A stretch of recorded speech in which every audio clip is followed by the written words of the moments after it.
أحبائي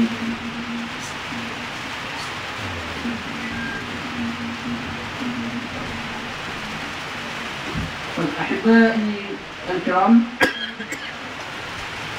الآن نحن نريد مباشرة أن نستمع إلى كلمة طيبة سيلقيها الدكتور محمد علي عبد العظيم.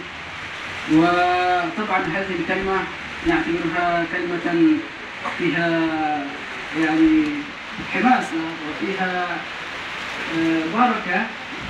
وفي هذه الكلمات يعني نحن نريد أن نحصل على شيء جديد وعلى شيء يعني يؤدينا إلى الجد والاجتهاد وما يتعلق بذلك، وعليه فليتفضل مشكور.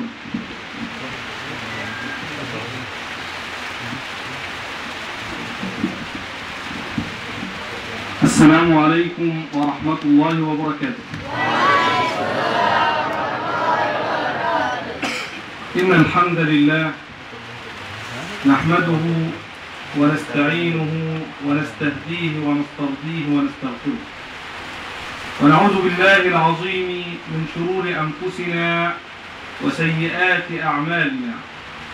إنه من يهده الله فلا مضل له، ومن يضلل فلا هادي له، وأشهد أن لا إله إلا الله وحده لا شريك له، وأشهد أن سيدنا محمدا عبد الله ورسوله. اللهم صل على محمد وعلى آل محمد كما صليت على إبراهيم وعلى آل إبراهيم، وبارك على محمد وعلى آل محمد كما باركت على إبراهيم وعلى آل إبراهيم إنك حميد مجيد.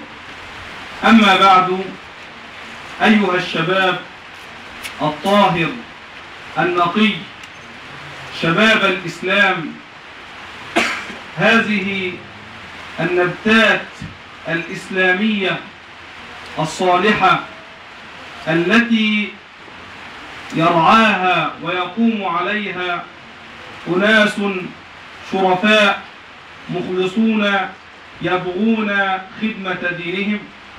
في البداية أحب أن أعبر عن سعادتي لوجودي بين كوكبة عظيمة من العلماء الأجلاء، وعلى رأسهم دكتور مخلص حنفي المتخصص في علم التفسير.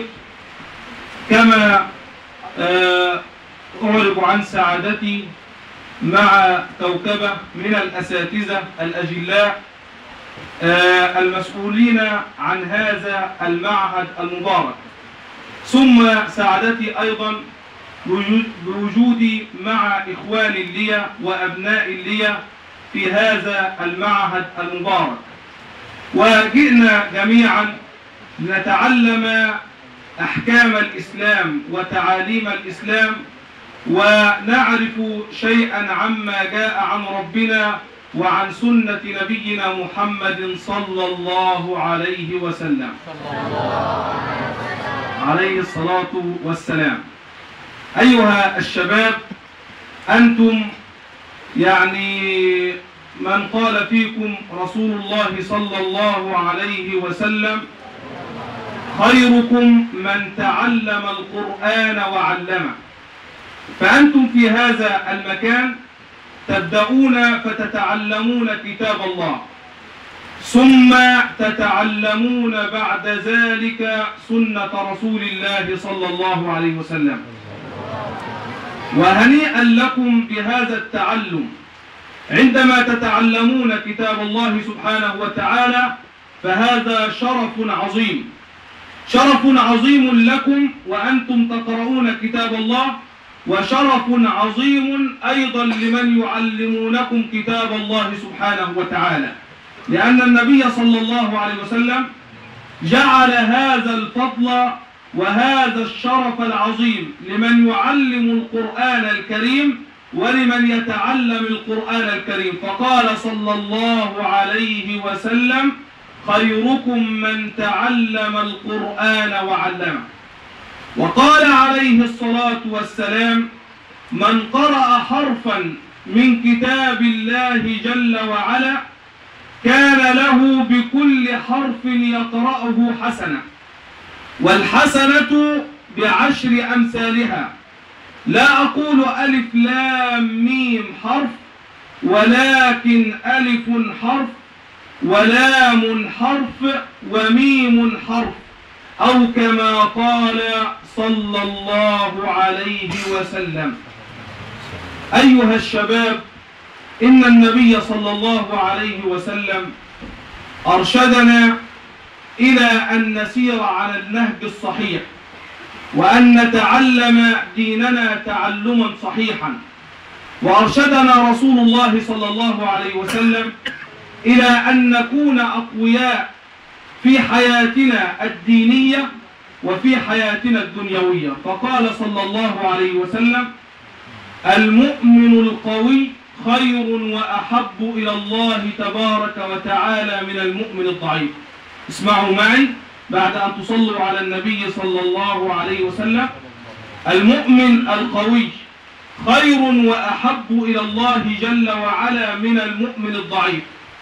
وفي كل خير، احرص على ما ينفعك واستعن بالله ولا تعجز، ولا تقل لو أني فعلت كذا كان كذا وكذا، ولكن قل قدر الله وما شاء فعل، أو كما قال صلى الله عليه وسلم.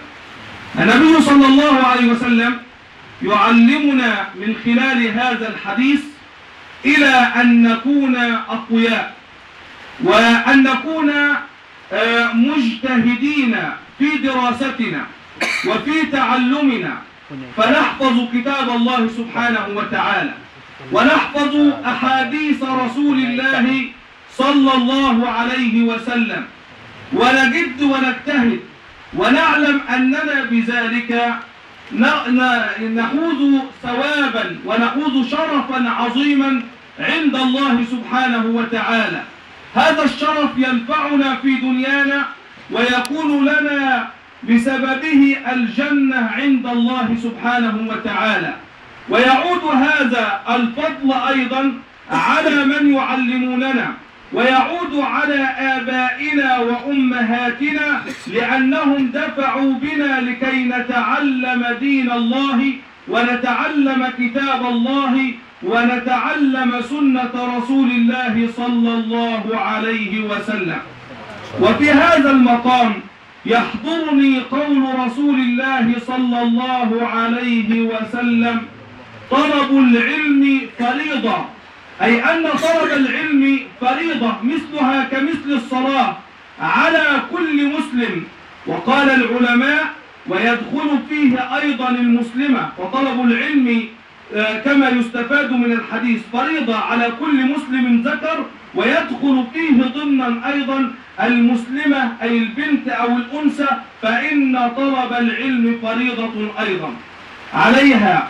والنبي صلى الله عليه وسلم قال: إن الملائكة لتضع أجنحتها لطالب العلم رضا بما يصنع. سبحان الله العظيم، الملائكة تفرح بهذا الطالب الذي يتعلم العلم، تفرح به فرحا عظيما، وتضع أجنحتها له كناية عن مباركتها لعمله. إن الملائكة لتضع أجنحتها لطالب العلم رضا بما يصنع.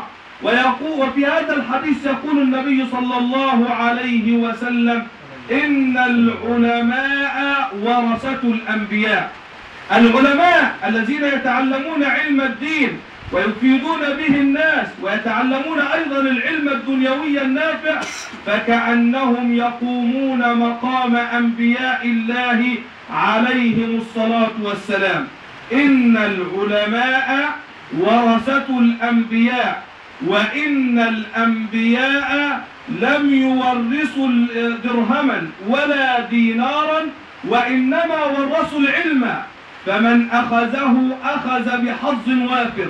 انظر إلى هذه المميزات العظيمة ذكرنا منها: إن الملائكة لتضع أجنحتها لطالب العلم رضا بما يصنع، وذكرنا منها أن العلماء ورثة الأنبياء، وأن الأنبياء لم يورثوا دينارا ولا درهما، وإنما ورثوا العلم، فمن أخذه أخذ بحظ وافر.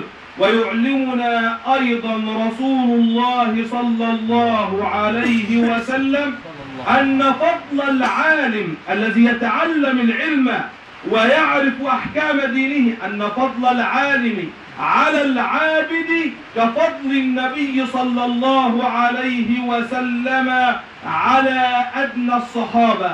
إن فضل العالم على العابد كفضلي على أدناكم، وإن الملائكة لتضع أجنحتها لطالب العلم رضا بما يصنع، وإن العلماء ورثة الأنبياء، وإن الأنبياء لم يورثوا دينارا ولا درهما، وإنما ورثوا العلم، فمن أخذه أخذ بحظ وافر. فهنيئا لكم أيها الشباب الطاهر، أيها الشباب النقي، هنيئا لكم وأنتم تتعلمون علوم الدين، تتعلمون كتاب الله، تتعلمون سنة رسول الله صلى الله عليه وسلم. نرجع مرة ثانية إلى الحديث الذي بدأنا به: المؤمن القوي خير وأحب إلى الله من المؤمن الضعيف.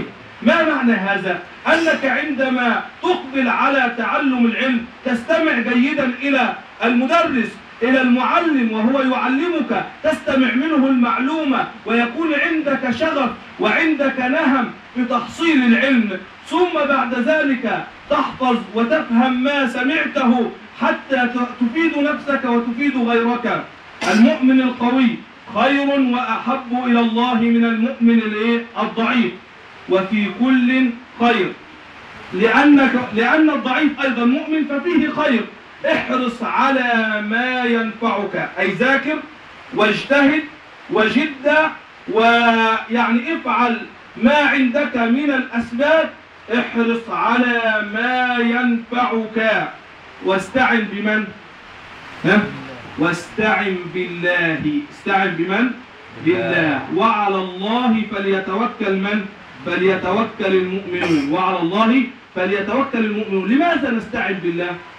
لأننا إذا لم يكن لنا عون من الله سبحانه وتعالى فمهما حاولنا فإننا لن نصل. لكن إذا كان معنا عون الله سبحانه، إذا كان معنا توفيق الله جل وعلا، إذا كان معنا تأييد من الله سبحانه وتعالى، فإن الله جل وعلا يساعدنا، وإن الله يوفقنا، وإن الله يمدنا بعونه ومدده، وإن الله يبارك خطواتنا. واستعن بالله ولا تعجز، يعني لا تيأس ولا تقنط من رحمة الله سبحانه وتعالى. إذا استصعبت عليك مسألة فلا تقل أنا يئست، أو أن هذه المسألة لا أستطيع أن أحصلها، أو أن ذلك مستحيل، ولكن اطلب من الله سبحانه وتعالى، اطلب من الله أن يوفقك. أحد العلماء الأجلاء كان إذا استصعبت عليه مسألة فإنه يذهب إلى المسجد ويصلي ركعتين ويسجد على جبهته ويدعو الله وهو ساجد، ويطيل في السجود ويطلب من الله سبحانه وتعالى أن يعلمه علم هذه المسألة. فكان عندما ينتهي من الصلاة ويسلم، إذا عاد إلى المسألة مرة ثانية وجد أن الله قد فتح عليه بعلم هذه المسألة. انظروا كيف تكون الاستعانة بالله سبحانه وتعالى. وهناك بيت شعر يعني ربما لا يفهمه الصغار، لكن أقوله. يقول القائل: إذا لم يكن عون من الله للفتى فأول ما يجني عليه اجتهاده. فكل مجهود ليس فيه عون الله سبحانه وتعالى فهو مجهود خاسر. احرص على ما ينفعك، واستعن بالله، ولا تعجز، ولا تقل لو أني فعلت كذا كان كذا وكذا، ولكن قل قدر الله وما شاء فعل، أو كما قال النبي صلى الله عليه وسلم.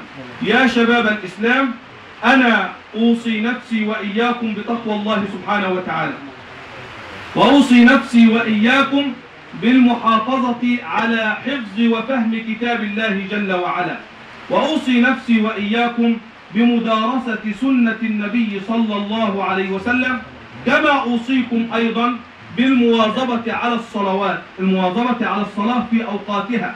لماذا؟ لأن النبي صلى الله عليه وسلم أعلمنا بأن الصلاة عماد الدين. عماد الدين يعني كمثل هذا العمود الذي يقف عليه هذا البناء، إذا سقط هذا العمود فإن البناء يسقط. فهكذا الصلاة عماد الدين، من أقامها فقد أقام الدين، ومن هدمها فقد هدم الدين. والنبي صلى الله عليه وسلم أمرنا أيضا أن نعلم أبناءنا الصلاة وأن نجعلهم يواظبون عليها، فقال صلى الله عليه وسلم: مروا أبناءكم بالصلاة وهم أبناء 7 سنين واضربوهم عليه. يعني الولد أو الطفل أو الصغير إذا كان عنده 7 سنين يبدأ يتعلم الصلاة، فإذا وصل إلى 10 ولم يصلي فإنه يضرب. واضربوهم عليها ل10 وفرقوا بينهم في المضاجع.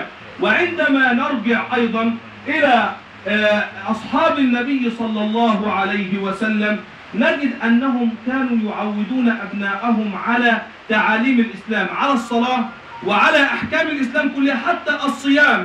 إحدى الصحابيات تقول: كنا نعود أبناءنا على الصيام وهم صغار، وكنا نأخذهم معنا إلى المساجد ونجعل لهم اللعبة من الصوف حتى يلعبون بها لكي ينسوا الجوع والعطش ولكي يستطيعون أن يصوموا. لأن الطفل إذا تعود على الصيام وهو صغير فإنه عندما يكبر يظل متعودا على صيام رمضان. هكذا الصلاة، هكذا الصيام، هكذا أحكام الوضوء، هكذا كل تعاليم الإسلام.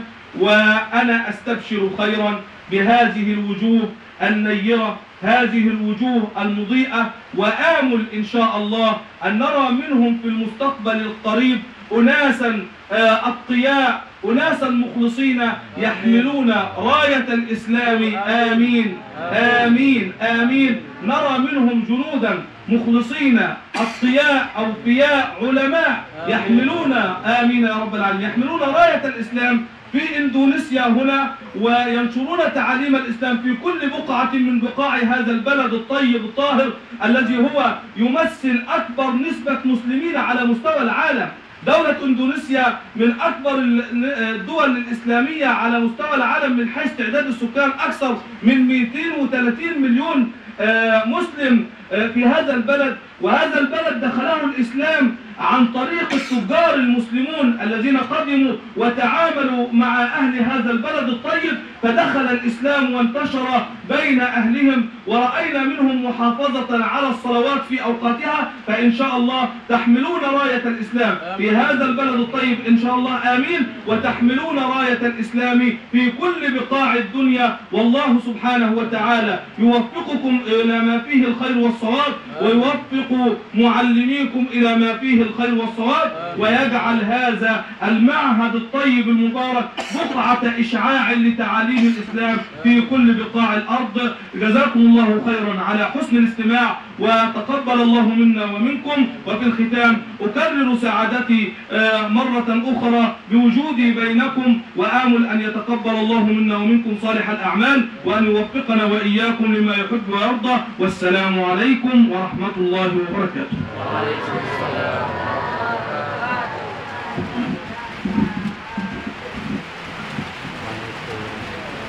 نشكر فضيلة الدكتور محمد علي عبد العظيم على ما قد ألقاه من الكلمات الطيبة والنافعة إن شاء الله. كما نود أن نستمع ونتمتع بكلمات طيبة سيلقيها الدكتور مخلص حنفي المتخصص في التفسير ومن ضمن قائمة المفسرين الإندونيسيين، وعليه فليتفضل مشكورا. أحسن باللغة الإندونيسية.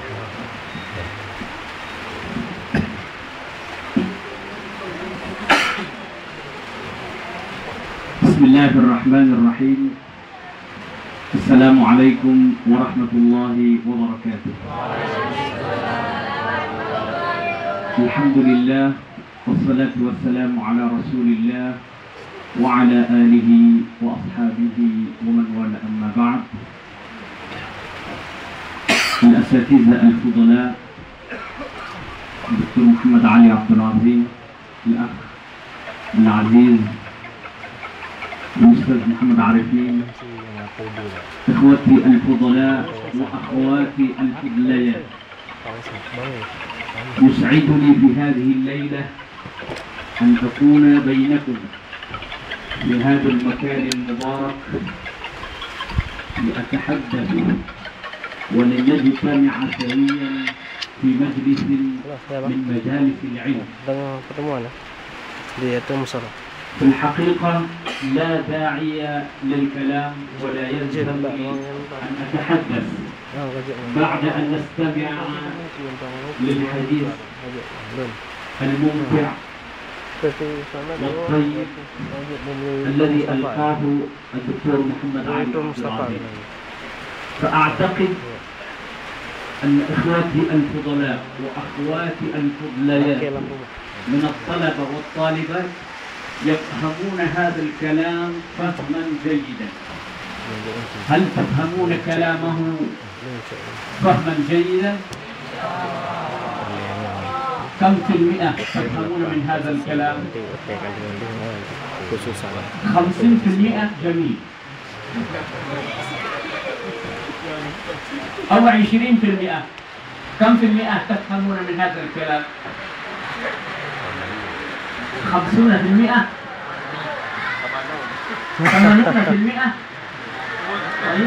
80%. 100%. إن شاء الله لو تفهمون أو فهمتم 80% وال20% سيكملها أساتذتكم من المدرسين الأجانب. إذن لا داعي للكلام بعد هذا الكلام الجميل، ولكن ما أريد أن أؤكده في هذا المكان: عليكم يا أبنائي وبناتي، يعني أقول لكم أبنائي وبناتي لأننا أكبر منكم سنا، أن تجتهدوا، لأنكم حملة راية الإسلام في المستقبل القريب. كما قال الأخ الدكتور محمد علي عبد العظيم، أننا نعيش في أكبر الدول الإسلامية، وأنتم تعيشون في إقليم أو في الإقليم الوحيد الذي يطبق الشريعة الإسلامية. فهذا شيء يميزكم من أبناء إندونيسيا في الأقاليم الأخرى، فهذه ميزة لكم وهذا شرف لكم، لأنكم تعيشون في بلد تحاول تطبيق الشريعة الإسلامية.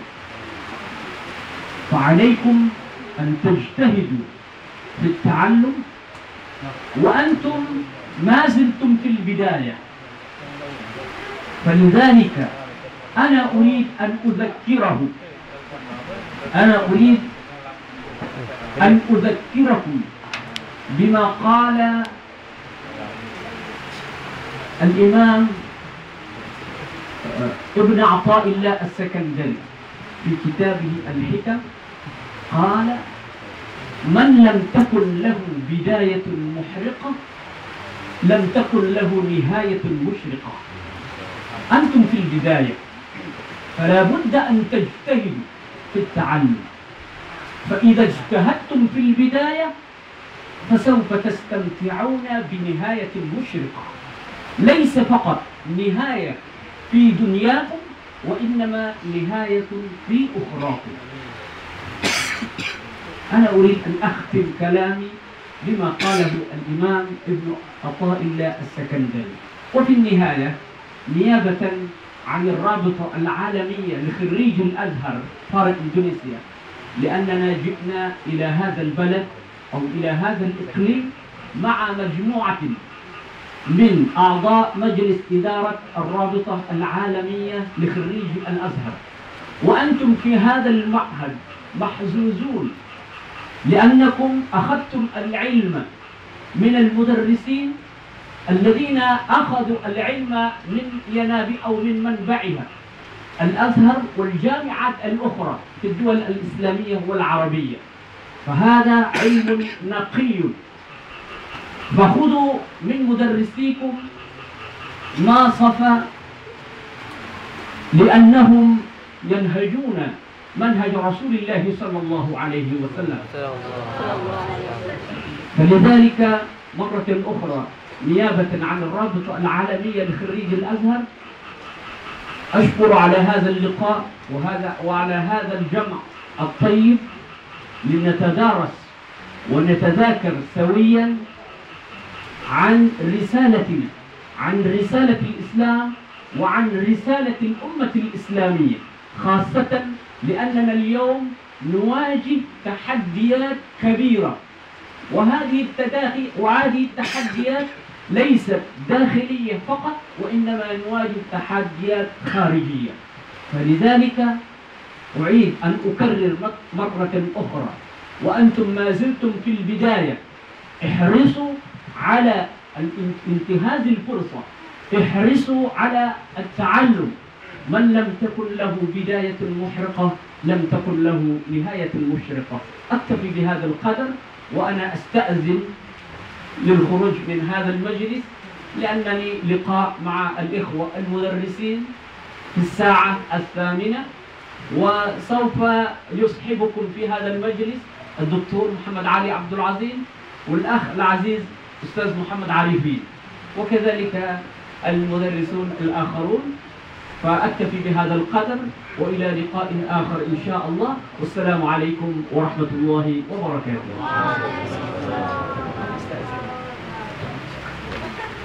كمل بقى إن شاء الله. ممكن نكمل.